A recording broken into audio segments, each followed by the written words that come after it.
What's up tout le monde, mon nom est Maxime Ouellet, vous écoutez un pas tant sûr que c'est bon finalement tes vidéos max qui existent. Semaine numéro 27, vraiment content d'être avec vous. Je dis tout le temps ça, vraiment content d'être avec vous, fait que dans le fond vous devez penser que je suis tout le temps de bonne humeur. Je vous confirme, des fois je suis en... Mais sinon, ces temps-ci ça va bien, je vous l'ai dit, je suis sur le bord de l'épuisement. J'essaye de pas trop y penser, j'essaye de passer le plus de temps sur ma Switch tout en lisant. Mes Pokémon avancent bien, je vous confirme, je commence à avoir des mains qui ont bien du bon sens. Fait que ça ressemble pas mal à ça pour cette semaine. Vraiment hâte de vous parler des livres dont je vais vous parler. J'en ai 2 lus jusqu'à date au moment de tourner l'introduction. J'ai déjà choisi mon 3e livre, ça risque d'être très bon. Bonne semaine pour vrai, ça rattrape un peu les 2 dernières semaines qui ont été un petit peu plus lourdes au niveau de la littérature.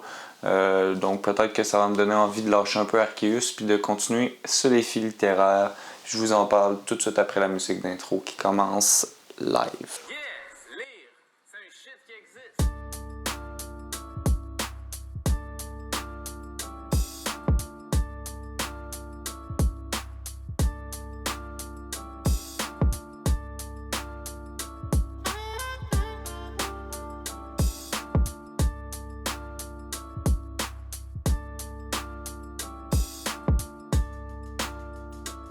Je commence par vous parler de Yasushi Inoue et de son livre Le fusil de chasse. Le fusil de chasse, c'est un livre en fait qui a un titre qui peut peut-être porter à confusion. C'est un livre qui ne parle pas de chasse, c'est un livre qui ne parle pas tant de fusil non plus. En fait, c'est un livre épistolaire, donc un livre dans lequel on retrouve de la correspondance. C'est un style littéraire que j'apprécie pas nécessairement tant que ça. Faut dire que j'ai pas beaucoup lu de romans épistolaires dans ma vie. Mais j'ai rarement trouvé que c'était bien fait. Dans le cas de Yasushi Inoue, j'ai vraiment beaucoup aimé ça. Ce livre-là, en fait, a été acheté dans une friperie la semaine dernière. Je m'apprêtais à commencer un livre, puis je me demandais quel livre choisir dans ma liste. J'en trouvais pas qui me parlait tant que ça. J'ai donc choisi la bonne vieille méthode du hasard. J'ai posé ma main sur un livre et c'était le livre de Yasushi Inoue, Le fusil de chasse. Et dès le moment où j'ai posé ma main sur le livre, en fait, j'ai senti tout de suite que j'allais avoir une connexion avec ce livre-là. Je l'ai beaucoup aimé dès les premières lignes. C'est en fait l'histoire d'un homme qui a écrit pour une revue de chasse un poème sur la chasse. Et les conséquences en fait de ce poème-là, lui pensait que c'était un poème super irrévérencieux, qui allait recevoir plein de lettres de plainte. Il n'en a reçu aucune. En fait, la seule lettre qu'il a reçue, c'était une lettre en fait d'un chasseur qui s'est reconnu dans le poème. Et par reconnaître, je veux pas dire symboliquement, là, il s'est vraiment reconnu parce que le poème parle d'un chasseur qui monte dans un mont avec un chien et un fusil en particulier. Et l'auteur de cette lettre-là dit moi je vais chasser dans ce mont-là, j'ai un chien, j'ai ce fusil-là dont vous parlez. Donc ça ferait du sens que ce soit moi. Et j'ai ressenti tout de suite en fait une connexion avec vous. J'ai trouvé ça intéressant que vous parliez de ma lassitude dans votre poème. Et je voulais vous expliquer pourquoi est-ce que j'ai cette démarche-là, pourquoi je me sens comme ça. Voici 3 lettres qui m'ont été envoyées récemment. Je vous invite à les lire. Grosso modo, c'est ce qui fait office d'introduction au livre. Par la suite, on a les 3 lettres en question. Et c'est dans ces 3 lettres-là, en fait, qu'on vient découvrir vraiment une tragédie amoureuse. Vous le savez, l'amour, c'est pas nécessairement un thème qui me parle beaucoup. Mais dans le cas de Yasushi Inoue et le fusil de chasse, j'ai trouvé que c'était un thème qui était très bien exploité. J'ai beaucoup aimé le côté tragique, justement, de tout ça. En fait, c'est l'histoire d'un homme qui avait une maîtresse, de l'amour qu'il a pour sa maîtresse et de tous les ravages que ça cause, en fait, chez les gens qui les entourent tous les deux. Généralement, en fait, on va mettre vraiment l'accent sur le fait que c'est pas bien l'adultère, sur le fait que c'est un péché. C'est un peu mis de l'avant également dans le fusil de chasse, mais j'ai trouvé qu'il y avait beaucoup de la célébration de cet amour-là. C'est quelque chose que j'ai trouvé beau parce que c'est un amour qui est interdit, parce que c'est un amour en fait qu'on ne veut pas cultiver et que culturellement parlant, selon les normes de la société, on doit en fait détester. Donc je trouve ça particulier en fait le fait qu'on doit détester l'amour de quelqu'un d'autre. Puis Yasushi Inoue a décidé d'utiliser un autre sentier en fait, de venir effectivement parler des douleurs que cet amour-là cause, mais de venir le célébrer. Du moins, c'est ce qu'on pense pendant un long moment dans le livre. Puis à la toute fin, en fait, on constate via une lettre de la maîtresse du chasseur que peut-être que cet amour-là n'était pas si pur et si bon qu'on le pensait. À la toute fin, en fait, la question qui est amenée, c'est est-ce qu'on cherche à aimer ou à être aimé? Puis je pense que définitivement, souvent, on cherche à être aimé plutôt qu'à aimer. On se rend compte en fait que la maîtresse, c'est ce qu'elle voulait. Elle voulait le regard de son amant, elle voulait l'amour de son amant, mais en vérité, elle l'aime pas vraiment. Et je pense que c'est le drame en fait du chasseur, c'est sa tragédie à lui. Alors en fait que sa femme, elle, a sa propre tragédie. Sa maîtresse, elle également a sa propre tragédie. Elle meurt empoisonnée, en fait, elle s'empoisonne elle-même. Puis ça, on le sait rapidement dans le livre. En fait, tout cet amour-là crée des solitudes différentes chez tous les personnages impliqués. Et j'ai trouvé ça vraiment intéressant, définitivement. La plume de Yasushi Inoue est vraiment simple.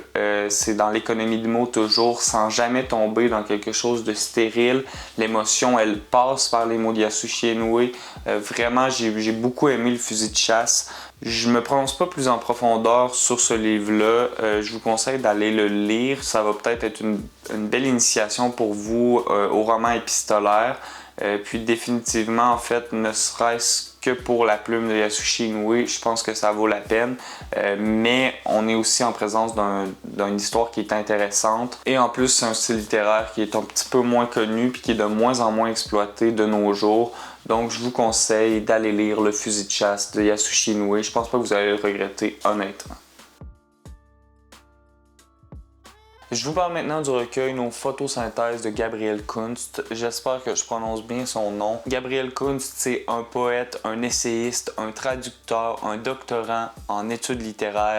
Bref, quelqu'un qui connaît super bien la littérature et ça paraît énormément dans Nos photosynthèses. Je l'ai dit, c'est un poète, c'est pas son premier recueil et c'est également un essayiste. Et cette expérience avec l'essai paraît vraiment en fait dans Nos photosynthèses. Comme je l'ai dit, Gabriel Kunst maîtrise très bien la langue et maîtrise beaucoup son style. Il y a un style qui est unique à lui-même.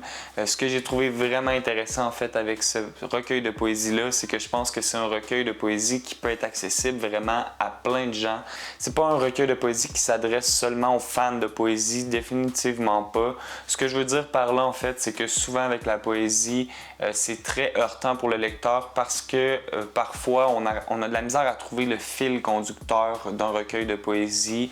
On peut aimer un poème, on peut en aimer deux, mais c'est rare qu'on va aimer le recueil d'une page à l'autre parce que souvent ça va nous garrocher d'un côté et de l'autre. Puis pour quelqu'un qui n'a pas beaucoup d'attention à investir dans une lecture, définitivement la poésie, ça demande toujours un renouveau dans l'attention. C'est-à-dire qu'on finit un poème puis il faut se réinvestir dans un autre poème. Puis ce réinvestissement-là, en fait, qui est récurrent, peut être vraiment difficile pour un lecteur. Dans le cas de Nos photosynthèses, en fait, du début à la fin, les lignes, les vers se font écho.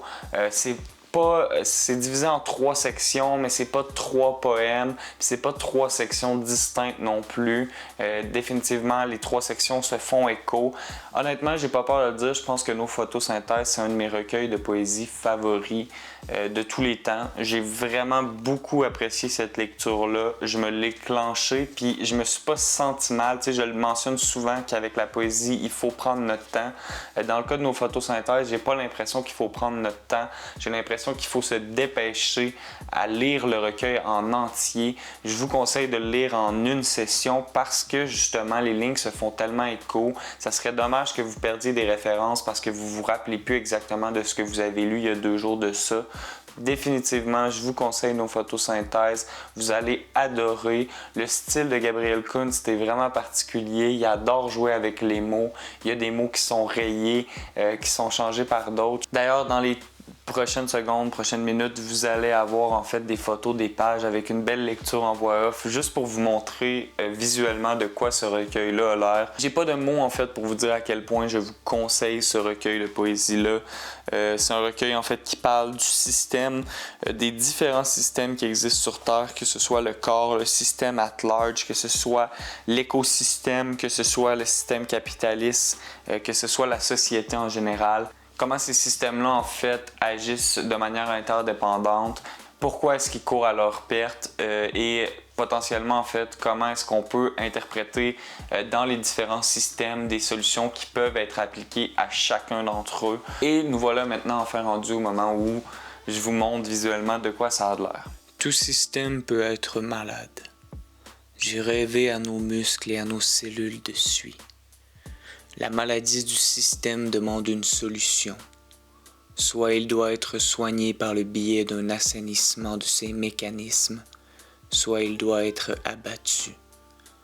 L'arbre mort doit être coupé, mâchouillé, éliminé. Le cancer généralisé est incurable. Une fois, ma mère a eu un ongle incarné. Incarnate n'égale pas ingrown. Incarné égale incarné. Mais le pied n'a pas été jeté à la poubelle. Le système, pied, a été sauvé par l'ablation de l'anomalie, ongle incarné, incarnate nail. Une fois, ma sœur a trouvé une orange pourrie dans son frigo. Bleu, vert, échymose. Et l'orange a été jetée à la poubelle. Le système, orange, n'a pu être sauvé par l'ablation de l'anomalie. Embrasse l'échymose où le bleu devient violet. Note secondaire, les oranges, ne vont pas dans le système, frigo, mais sur le système, comptoir. Donc définitivement, vous avez vu avec les extraits à quel point sa plume est pétée, à quel point Gabriel Kunst a son propre style à lui. C'est sûr qu'on retrouve certaines similitudes avec d'autres poètes, mais je pense vraiment que c'est un être à part qui a décidé d'assumer pleinement qui il est, comment sa plume se développe, et ça donne un excellent recueil de poésie. Nos photosynthèses, je vous le conseille très fortement. Je vous retrouve tout de suite.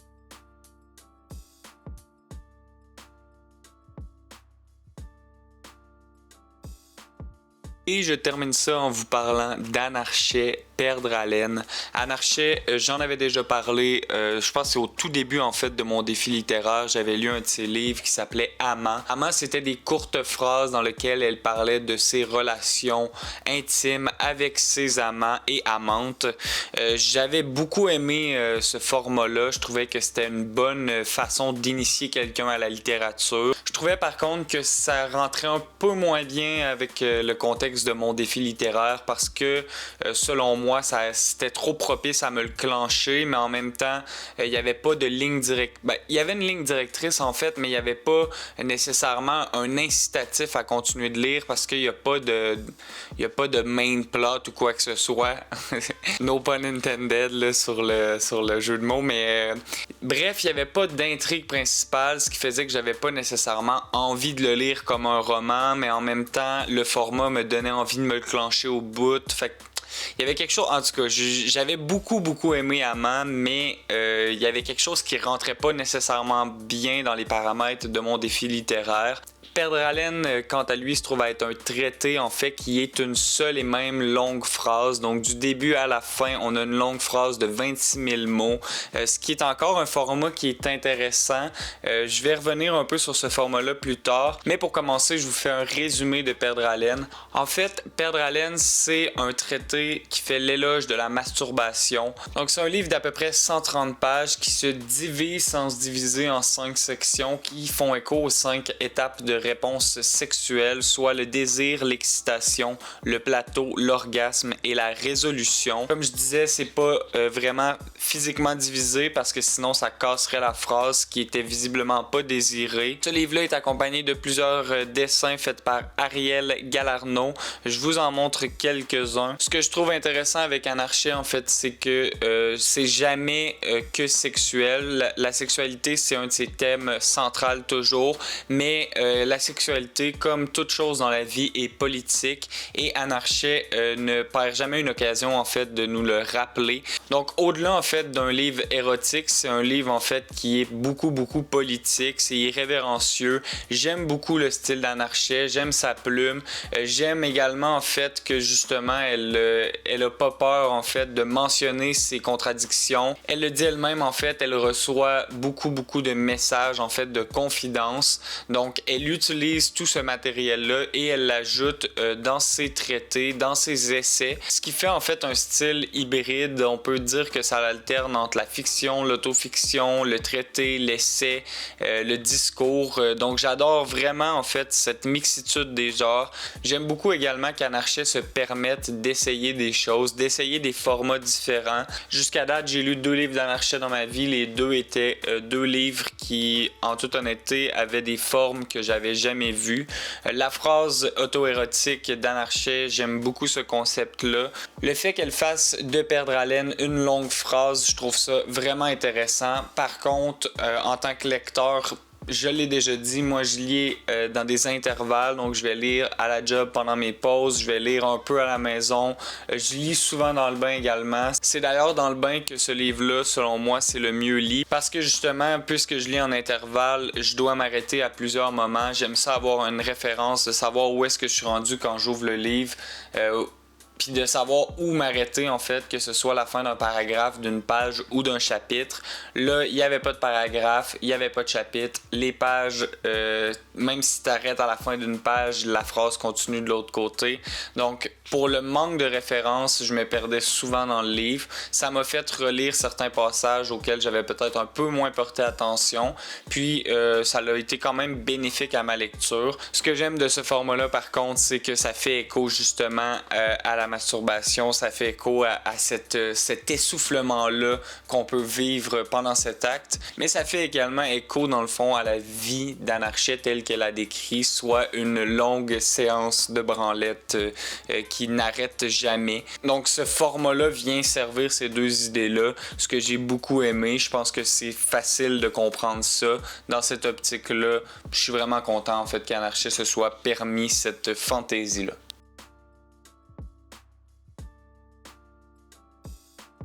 Vous l'aurez sûrement deviné, ma suggestion, c'est le recueil de poésie Nos photosynthèses de Gabriel Kunst. J'ai vraiment beaucoup aimé ce recueil-là. Recueil qui prend la forme, encore une fois, d'un essai. Donc, à l'instar de Anarchet, Gabriel Kunst nous offre quelque chose qui n'est pas vu souvent. J'ai beaucoup aimé le format. J'ai beaucoup aimé, en fait, que les lignes se fassent écho les unes aux autres. Donc, définitivement, Nos photosynthèses, c'est ma suggestion de la semaine.